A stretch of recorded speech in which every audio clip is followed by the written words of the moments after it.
Amel hianen taula ai no khop mai amel thabok ma se he mai che himo inrin ang ni mi long so chem so adol full pop theini mala a harap tha a rok te so a chun chelo mi le ta ka tia ava han rap thak ngai vele mi hring rok hi alo sei hle ni don ka tamo hlom le mai chia te hi om nem jok an nia ti hianin ange ni a diktok lo ni te poin ka ria ti thei tam takin lo nei vein ka ria ni rap thak khar mai tunge ting hela dol theng ti an pa bi kang le tro enga mo amhom hrim te bo hi alo thei fu mai thei ka thelo rap thak vi wang ri life a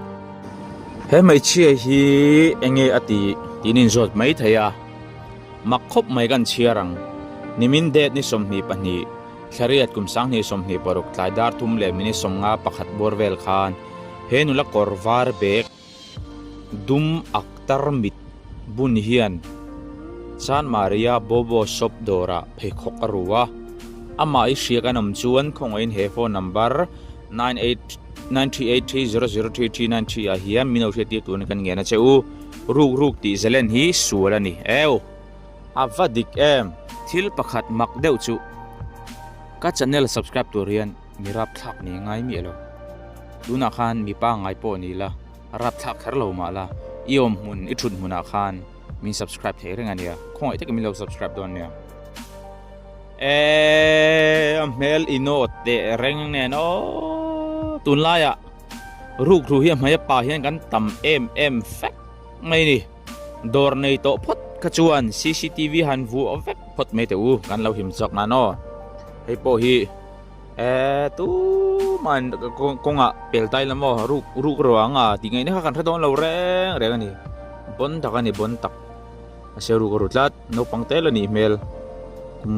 ngoro nga pangte tia o a kum som ni chong chu ni ve don hi chak manu pa apasal sat hlum tlat mai ni rap thak sin den entinge enge ti sulang len pa hian ka tia ka thim lo kan chiarang voin chommalam khan chongte sia pu bipin kumar chakma kumsomli panga chonu pui pilokhi mala ti turanga ni thumsom thum pre chuan anin chunga chempuina satlum athi sen chu sang ani dewa mai chati tan chuan chakma ho hi an rap thak riau thudon danin pubipin kumar te hi sumsilui khachuak an nia chongte sia in le lo nein anin chumidangan luati rami in luain an chung koin zu beer zuarin chongte sia hian an cheng ani an pa meheri chakma chu phaya le khazirin awma tun haya silchara zulaturin an mani pickup mangin pubipin kumar hi kala silchara hen tu ti hria loten an kidnapa a poisa le zu de puan lak sak vek nen pubipin kumar chuna chungte hne na soya silchara tang chuan a fapa nen ron ho chho dunin voin khan chongte sian thlenga an in luwa an lu hlim hlota he tul thana hi a thleng chop chil mai nia an rin thu na chuan a soi ava han rap thak ve in chung lut in ring pon rin ma in afa pa mulai na sat hlum dinani maya mja chuan khai engril ru a ko chunga ram hui lut nge ava han rap thak ngai ve mai chedo i je ka rajianga mi han sat hlum du tur khop huai san mai chia chu anna sa ve ngotang ram huai soita ka chuan he mai chia hi ram huai ko chunga lut an ti tlat maya muslim ho lam pang ni mela ti hian an bol pu an pui thiam kan don nge no chu tu mina bei me kani awa ka ngem ka shelo ma se phim khurngai chumo tun laya mi hin phakar an sol to war thil re rangi sum siam na na manan tum thina sakhu na da bo diglo tak tak nan kal pu ya sum siam na nan mang thin aniyang ka tilawai hi alo ni ve thaya ring hal mai lo tur thil ra chu fin fe tur ani ma se ako chunga ram huai lo lu ta ni chon thil rap thak tak ning ka ria Bismillahirrahmanirrahim. Qul a'udzu Spanish mai chi hi abon ka tilo to ni ataksa melte khu en ro om nem te mai chi ani ma se heting ang bong sakol ti mai lamo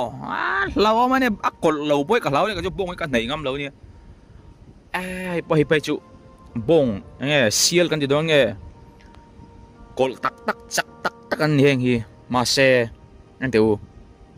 eng an la lon ti na chuk thai ni he bong hi rachiang hle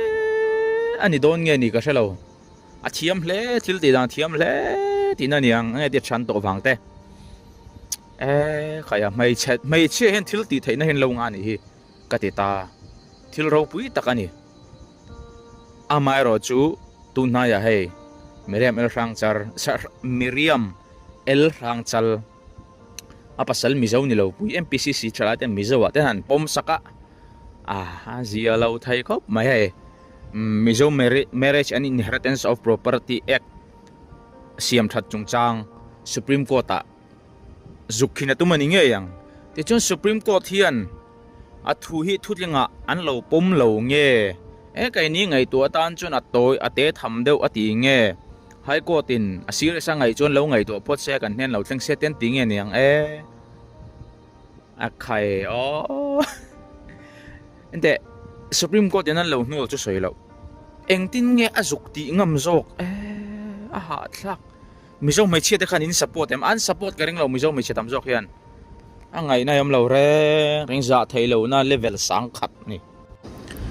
Nagaland rama Peter Kumza somlimi ani an ti hi